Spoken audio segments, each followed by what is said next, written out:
Hello guys, in this video I'm going to show you how to set to avoid highways on the Eurovag Navi application.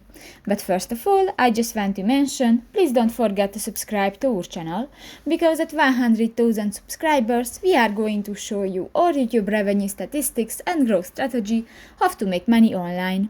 So let's jump into it. First of all, open the application on your device.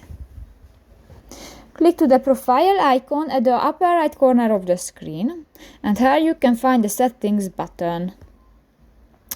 Here go to the first option, the route and navigation, and here you can find the second section, the route options.